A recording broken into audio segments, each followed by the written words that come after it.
mình ăn là nhà ở thơ phi liên của chia đặt tay mà sân chia của rốt cây trong riêng trong Paris của rốt lật thị của chia đặt tay bật bật miếng sấy miếng bật bật hãy bao gồm hoa sấy miếng bật bật hãy ăn nhà ở phi liên của chia đặt tay bật bật dùng chưa chia ra bó rốt phải nằm mở cho trên thị trường này thì mỗi dương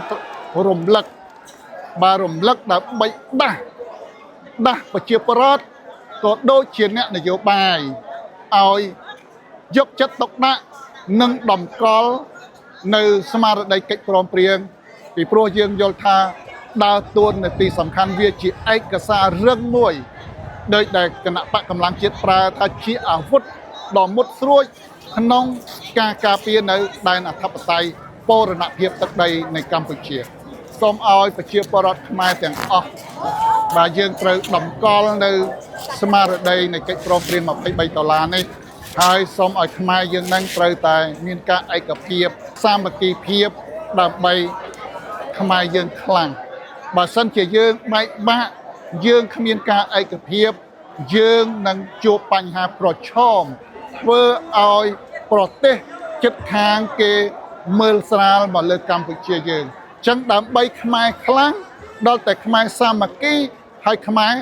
ឯកភាពគ្នាបាទអាហ្នឹងហើយដែលខ្មែរយើងខ្លាំងសូមឲ្យមានការដោះលែងអ្នកយកខុសរាជការឲ្យមានសន្តិភាពទាំងអស់គ្នា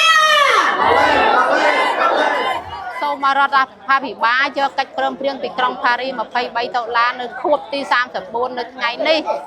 យកទៅប្តឹងនៅអន្តរជាតិប្តឹងទៅប្រទេសដែលជាម្ចាស់ហត្ថលេខីដើម្បីឲ្យគេដាក់បន្ទុកដើម្បីឲ្យគេជួយឃ្លាំមើលដើម្បីឲ្យគេជួយការពារទៅដល់បូរណភាពទឹកដីទៅដល់ការរស់រានមានជីវិតរបស់ប្រជាពលរដ្ឋយើងរាល់ថ្ងៃនេះព្រោះសៀមកំពុងតែឈ្លានពានចឹងហើយសូមរដ្ឋាភិបាលយកកិច្ចព្រមព្រៀងនេះជាធំស្មើនឹងដល់នៅអាយុជីវិតប្រជាពលរដ្ឋខ្លួនឯងបើសិនជារដ្ឋាភិបាលមិនយកកិច្ចព្រមព្រៀងមកដាក់លើតុទេមកប្តឹងទេមកនិយាយទេស្មើនឹងបំផ្លាញជីវិតប្រជាពលរដ្ឋស្មើនឹងបំផ្លាញទឹកដីខ្លួនឯងអញ្ចឹងសំណូមពរយ៉ាងទូចថាសូមឲ្យយកកិច្ចព្រមព្រៀងនេះមកការពារអាយុជីវិតនិងទឹកដីប្រជាពលរដ្ឋខ្មែរទាំងអស់គ្នាជាយក$23ជាយកកម្លាំងសាមគ្គី